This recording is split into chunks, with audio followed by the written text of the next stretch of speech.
မင်္ဂလေးတယောက်ဟာအမဲသားခောက်ဆွဲကိုအရန်ကြိုက်တာကြောင့်နေ့တိုင်းလိုလိုသွားစားလိရှိတယ်ဒါပေမဲ့တရက်မှာတော့သူမတို့အရန်ကိုအန်အော်တုံလုပ်เสียကောင်းတဲ့အမှန်တရားတစ်ခုကိုသိလိုက်ရတယ်အဲ့ဒါကတော့သူမစားနေကြခောက်ဆွဲဟာတခြားသူတွေအတွက်$18ပဲကျတင်ပေမဲ့သူမကိုကြတော့$20ပေးခိုင်းနေတာပဲမင်္ဂလာပါခင်ဗျာကျွန်တော်တဲ့ channel လေးမှာကြိုဆိုလိုက်ပါတယ်ဒီနေ့မှာတော့ TikTok မှာပတ်စံအပေးချနဲ့ movie recap လုပ်နည်းကိုဖုန်းတစ်လုံးနဲ့ဘယ်လိုဖန်တီးရမလဲဆိုတာကိုပြောပြပေးသွားမှာဖြစ်ပါတယ်ကဲဒီဗီဒီယိုထဲမှာတော့အပိုင်း၄ပိုင်းခွဲပြီးတေးသေးချာချာရှင်းပြပေးထားပါတယ်အပိုင်း၁ဗီဒီယိုရှာနည်းအပိုင်း၂ script ရှာနည်းအပိုင်း၃ AI နဲ့အတန်ဖန်တီးနည်းနဲ့အပိုင်း၄ video editing လုပ်နည်းဆိုပြီးတပိုင်းချင်းစီပြောပြပေးထားတာဖြစ်လို့ဗီဒီယိုကိုအဆုံးထိကြည့်ပေးဖို့တိုက်တွန်းပါရကြီးဗျာဗီဒီယိုဘယ်လိုရှာရမလဲဆိုတဲ့အပိုင်း၁ကိုအရင်ဆုံးစလိုက်ကြရအောင်ဗျ YouTube ထဲကိုသွားပါမယ်ပြီးရင် search bar မှာ movie recap လို့ရေးရှာလိုက်ပါမယ်ဒီထဲရောက်ပြီဆိုရင် shorts ထဲသွားလိုက်ပါမယ်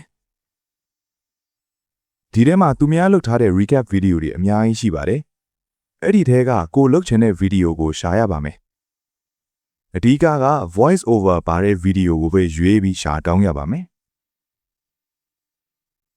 ကိုကြိုက်တဲ့ဗီဒီယိုတွေ့ပြီဆိုရင်တော့ share button လေးကိုနှိပ်ပြီး copy link ယူလိုက်ပါမယ်ဗျ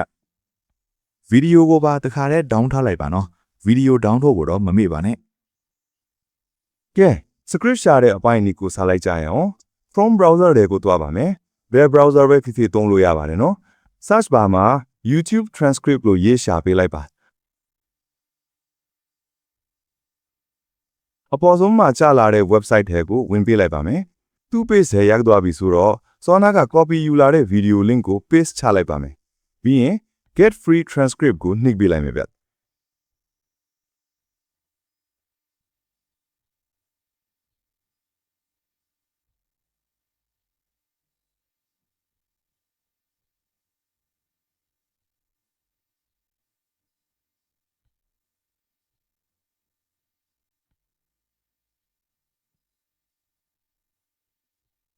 script ရလာပါပြီ copy ကိုနှိပ်လိုက်ပါ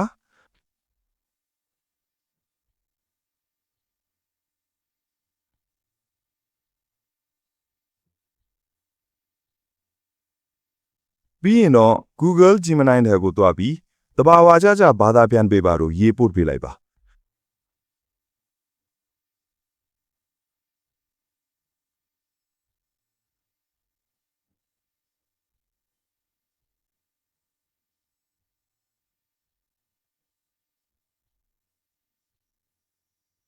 သူစီကစာပြန်ပို့လာပြီဆိုတော့စောနာက copy ယူလာတဲ့ script ကို paste လုပ်ပြီးပို့ပေးလိုက်ပါမယ်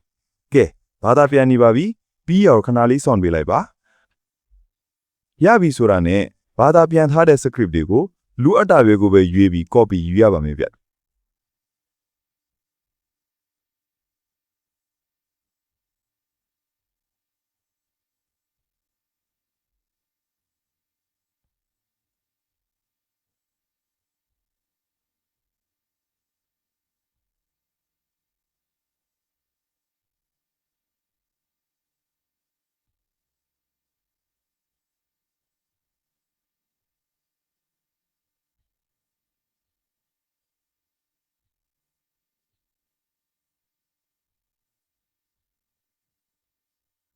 AI နဲ့အတန်ဖန်ဒီနီးဖြစ်တဲ့အပိုင်း3ကိုစလိုက်ကြရအောင်ဒီပိုင်းမှာတော့ကိုယ့်အတန်နဲ့သုံးမဲ့သူတွေကကြော်သွားလို့ရပါတယ်ကိုယ့်အတန်မသုံးချင်တဲ့သူတွေကတော့စက်ကြည့်ပေးပါဗျာအရင်ဆုံး United States VPN တခုခံပေးလိုက်ပါကျွန်တော်ကတော့ Dog VPN နဲ့ Siphon VPN ကိုပဲအမြဲတမ်းသုံးပါတယ်ကိုယ်အဆင်ပြေတဲ့ VPN ကိုသုံးလို့ရပါတယ် Chrome browser ထဲကိုပြန်သွားပါမယ် Search bar မှာ Google AI Studio လို့ရေးရှာပေးလိုက်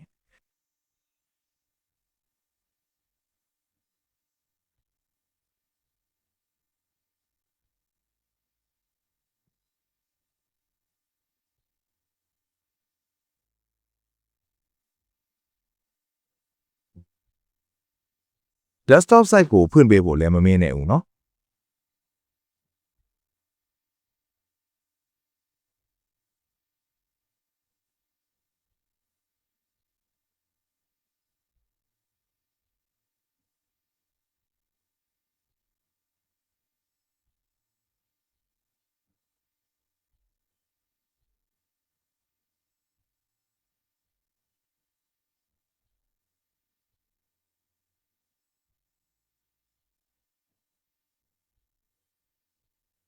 Turn text to audio with Gemini ကိုနှိပ်ပြီးဝင်လိုက်ပါ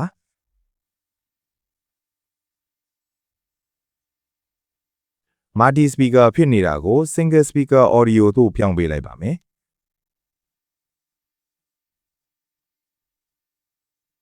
Voice marker ကိုခြာရုံကိုပဲရွေးပေးပါသူကတော့မြန်မာစကားကိုတော်တော်လေးပြရအောင်ပြောနိုင်ပါတယ်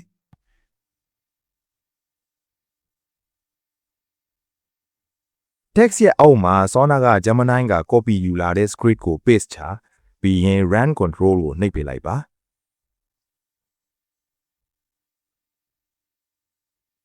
စာကနေအတန်ဖက်အောင်ပြောင်းနေပါပြီခဏလေးစောင့်ပေးလိုက်ပါအတန်ရပြီဆိုရင်အဆက်လေး30ကိုနှိပ်ပြီး download လုပ်လိုက်ရပါပြီ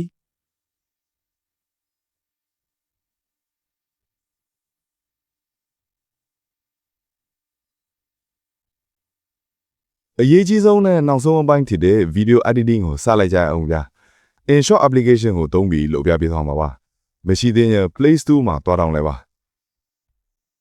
InShot ထဲဝင် video ထဲသွားပြီး Sona က download လာတဲ့ video ကိုရွေးပေးလိုက်ပါ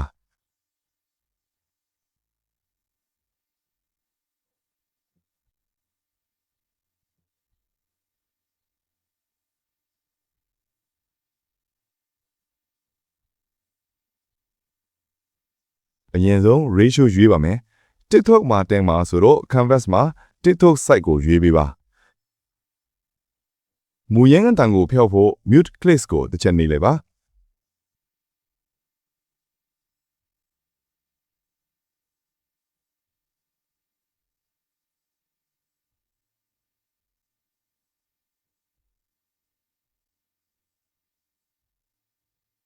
copyright မထိအောင်ဗီဒီယိုကိုပြောင်းပြန်လန့်ပေးရမှာဖြစ်ပါတယ်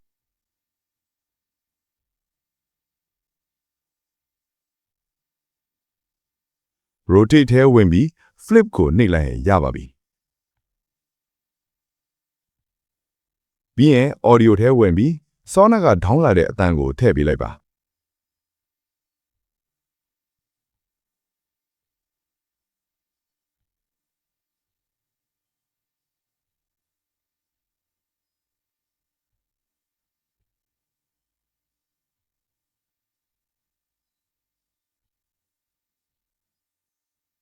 အတန်ကရှည်နေတယ်ဆိုရင် speed တင်ပြီး video နဲ့တစ်ထည့်တည်းကြောင်းလုပ်လိုက်ပါ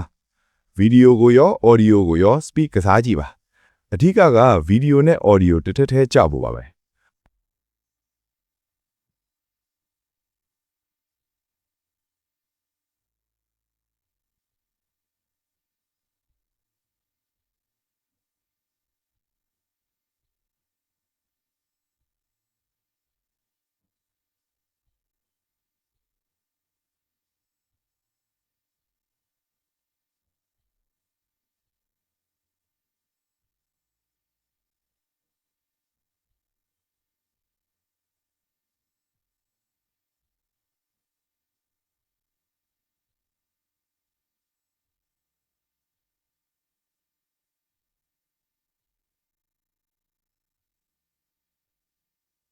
မူရင်းစာတန်းတွေကိုဖျောက်ပြီးကိုယ့် logo နဲ့စကားနာမည်တွေထည့်ဖို့မမေ့ပါနဲ့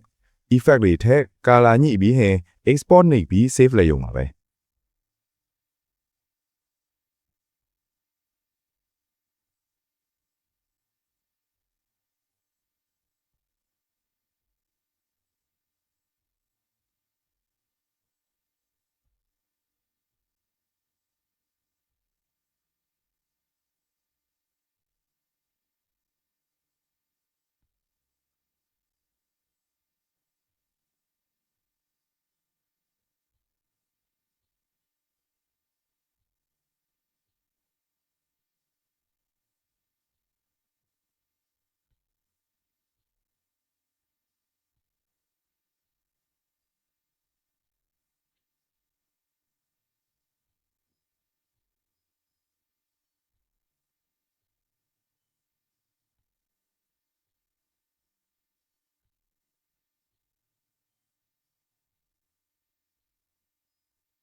ကဲကျွန်တော်လက် channel လေးကနီးပညာနဲ့ online ငွေရှာနည်းတွေကိုအပတ်စဉ်တင်ပေးနေတာဖြစ်လို့ like and subscribe လုပ်ခဲ့ဖို့မမေ့နဲ့ဦးနော်